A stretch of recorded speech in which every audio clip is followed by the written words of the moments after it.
Alright, good morning everybody. Got to do a little maintenance here on my skid steer, so I figured I'd share it with you in case somebody out there has a skid steer and they need to do something similar.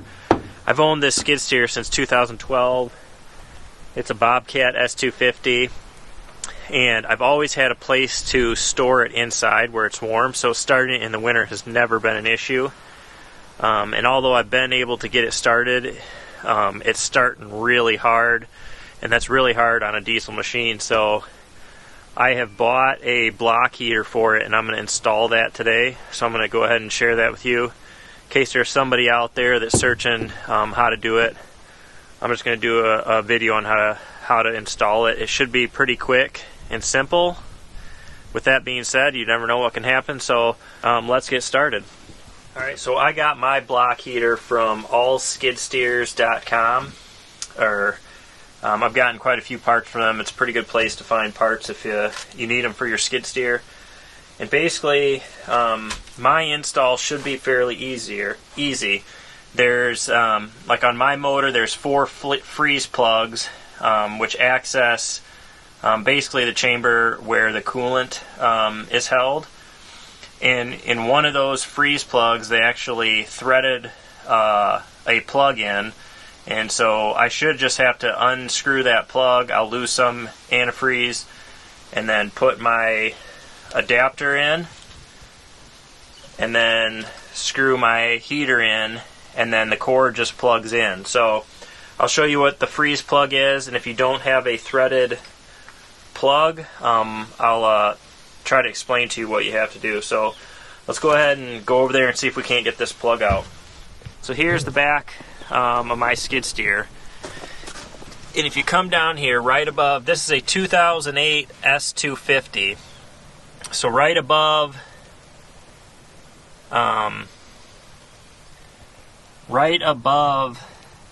the filter, the oil filter, you'll see that is a freeze plug there, and there's 4 of them usually. There's one there, that one has a threaded plug in it, and then there's 2 back here that aren't accessible. So this is the one you probably want to use. They always say, what I've been told is you want to use one of the ones in the middle. So I'm going to try to get that plug out right there. Not sure how hard it's going to be, but we're going to go ahead and give her a whirl.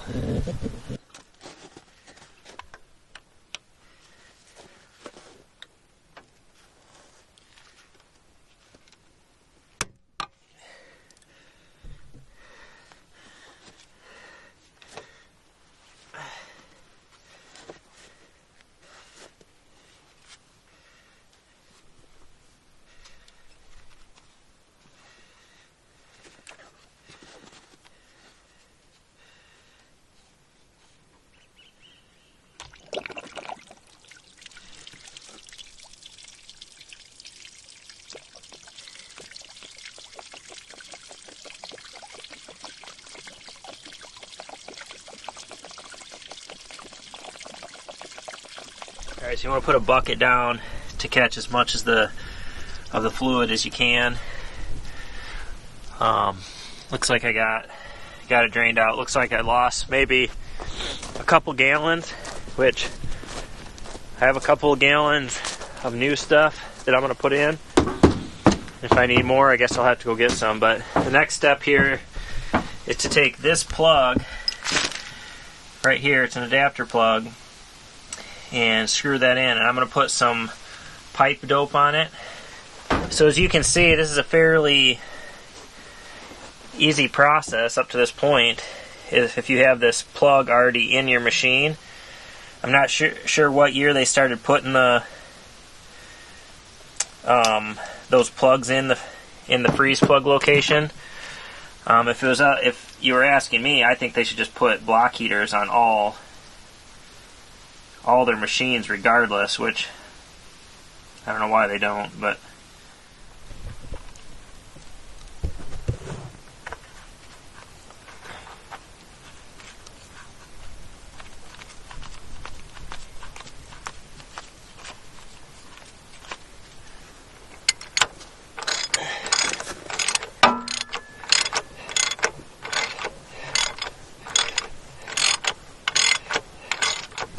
Alright guys, I got that adapter in there, you can see.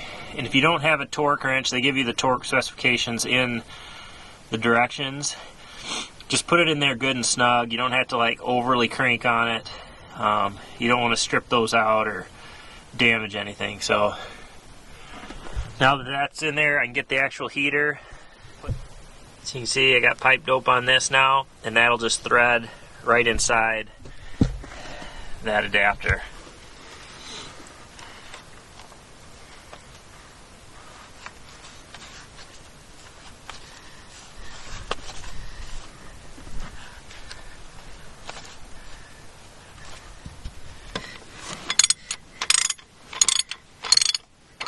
The same way with this, you don't have a torque wrench, just put it on there and then just snug it in there.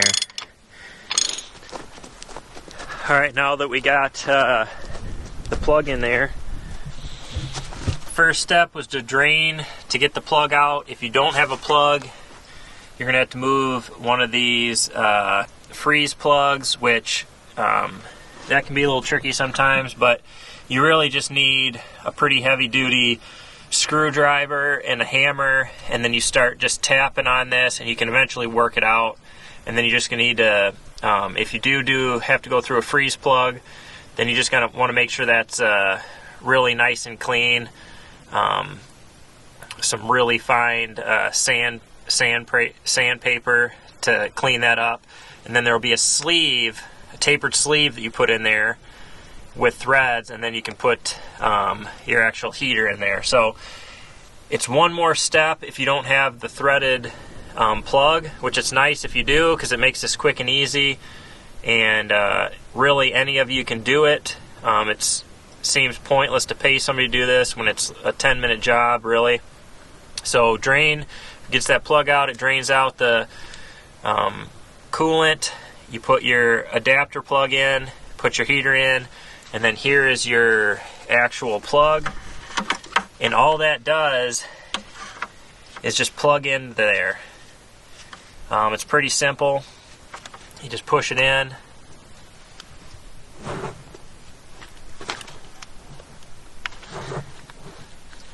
Make sure it's pushed in all the way.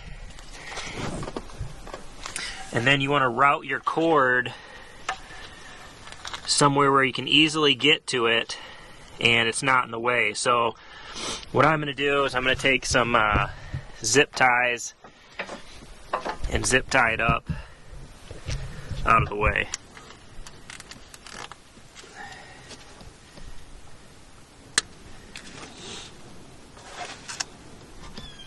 Alright, now that we got all that done, my plug's in place. Now all I have to do is fill it back up with antifreeze and plug it in. So I'm going to go ahead and get that done, and then we'll plug it in and see how she works. So after you put the coolant in it, you want to start your machine up and let it run for a little bit, and then you want to shut it off and check your coolant again, because you can see I had mine filled all the way up, and after running it for about 5 minutes, the overflow tank is already down to pretty much nothing. So I'll refill it, and then you just want to keep checking that for the next couple times you run it, as it fills those vacant cavities inside the cooling system. So I hope this was helpful to you guys. Now that I have all this installed, it's all back together, all I have to do is take an extension cord that's plugged into a 110 outlet and plug it into this cord. Plug that in at night after I'm done using the machine, or just leave it plugged in during the winter.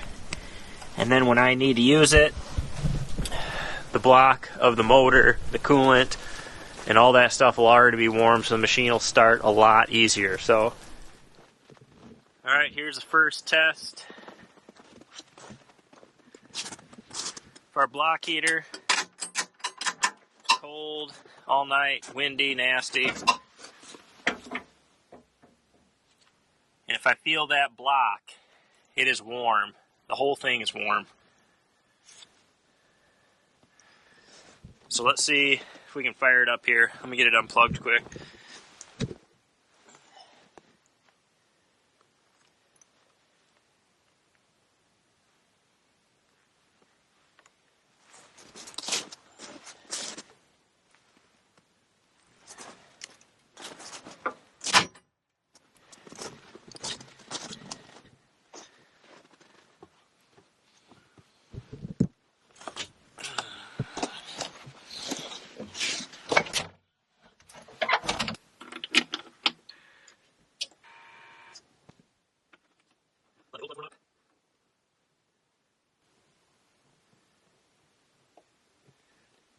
you.